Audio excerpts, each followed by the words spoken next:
आरव, शहर का एक होशियार और जिज्ञासु फोटोग्राफर, अपनी दादी के गांव काली बनाया था।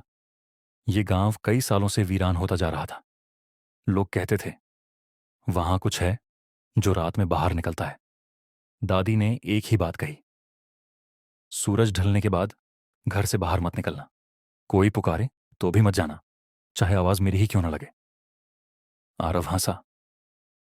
दादी, अब मैं बच्चा नहीं हूं, भूत प्रेत में विश्वास नहीं करता। शाम को वो पास के खंडहर की फोटो खींचने गया। वहां एक पुराना स्कूल था जिसे 20 साल पहले बंद कर दिया गया था। गांव वाले कहते थे, उस स्कूल में एक टीचर की आत्मा आज भी भटकती है, मिस सौम्या। रात 8:43 पीएम आरव ने कैमरे से कुछ तस्वीरें लीं और घर लौटा। जब फोटो देखने बैठा तो उसकी रीढ़ में सिहरन दौड़ गई। एक तस्वीर में खिड़की के पास एक धुंधली महिला की आकृति थी, सफेद साड़ी में, काले बाल और आंखें बिल्कुल काली। वो सोचने लगा कि यह शायद लाइट का इफेक्ट होगा, लेकिन तभी दरवाजे पर खटखटाहट हुई।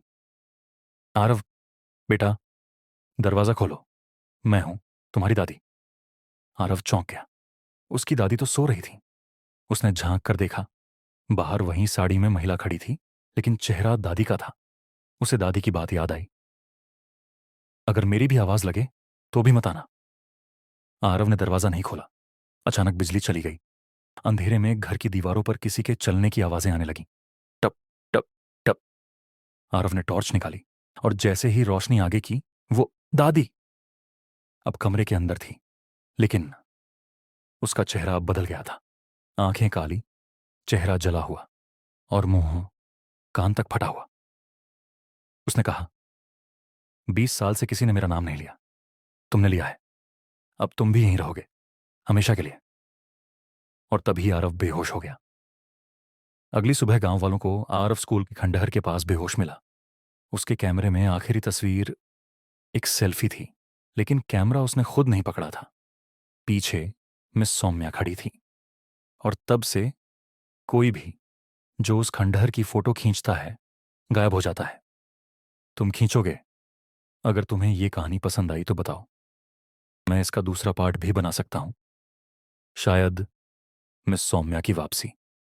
Devil face camera.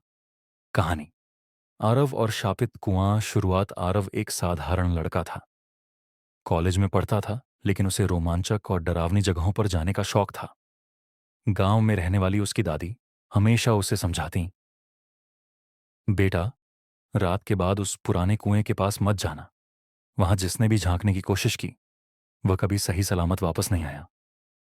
लेकिन आरव था ही थोड़ा जिद्दी। जितना मना किया जाता, उतना ही जिज्ञासा बढ़ती। पहला संकेत, एक दिन गर्मियों की छुट्टियों में आरव अपने गांव गया। वहां के दोस्तों ने उसे डराने के लिए वही कुएं की कहानी छेड़ी। कुएं से रात को औरत के रोने की आवाज आती है, एक दोस्त बोला। और अगर कोई झांक ले तो वो खुद कुएं के अंदर खिंच जाता है, दूसरे ने जोड़ा। आरव हंस पड़ा। अरे, ये सब दादी नानी की कहानियां हैं, मैं कल जाकर खुद देखूंगा। कुएं की रात, अगली रात चांद पूरा था और पूरा गांव सो चुका था। आरव टॉर्च और मोबाइल लेकर चुपके से कुएं की तरफ निकल गया। कुआं गांव के बीच जंगल जैसे हिस्से में था। जैसे ही आरव पास पहुंचा, ठंडी हवा उसके शरीर से टकराई।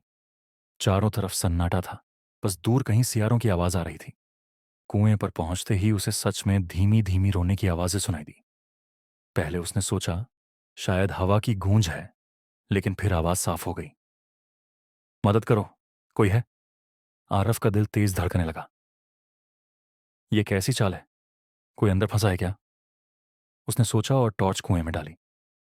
आईने जैसा अंधेरा, कुएं के अंदर अजीब सा काला पानी भरा था, लेकिन पानी स्थिर था, जैसे आईना। और उसमें आरव को अपना चेहरा नहीं, बल्कि किसी औरत का चेहरा दिखा। चेहरे की आंखें बिल्कुल काली थीं और होठों पर हल्की मुस्कान। अचानक कुएं से ठंडी हवा का झोंका निकला और आरव पीछे गिर पड़ा। उसकी मोबाइल लाइट अपने आप बंद हो गई। कैद, अचानक चारों तरफ अंधेरा छा गया।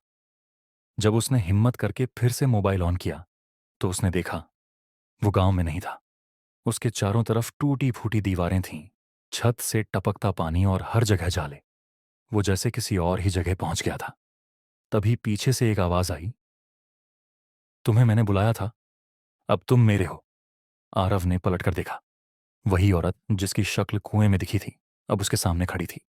उसके पैर जमीन से थोड़े ऊपर तैर रहे थे, बाल उलझे हुए, आंखें बिल्कुल काली और चेहरे पर डरावनी हंसी। सच्चाई आरव कांपते हुए बोला, तुम तुम कौन हो? औरत ने कहा, मैं इस गांव की थी। बरसों पहले लोगों ने मुझ पर जादू टोना करने का इल्जाम लगाकर मुझे इसी कुएं में जिंदा फेंक दिया। मेरी आत्मा तब से प्यासा है, इंसानी खून की प्यास। जो भी मेरे कुएं में झांकता है उसकी जिंदगी मेरी हो जाती है। आरव ने भागने की कोशिश की, लेकिन जितनी तेज वो दौड़ता उतनी ही बार वही टूटी फूटी दीवारें उसके सामने आ जाती, मानो वो एक भूल भुलैया में फंस गया हो। आखिरी मोड़ गांव वालों ने सुबह देखा कि आरव रात भर घर नहीं लौटा। कुछ लोग कुएं के पास गए तो जमीन पर उसका मोबाइल पड़ा था। स्क्रीन पर आखिरी रिकॉर्डिंग चालू थी।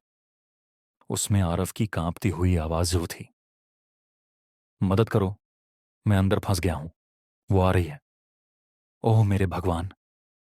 इसके बाद सिर्फ एक औरत की डरावनी हंसी सुनाई दी और रिकॉर्डिंग अपने आप बंद हो गई।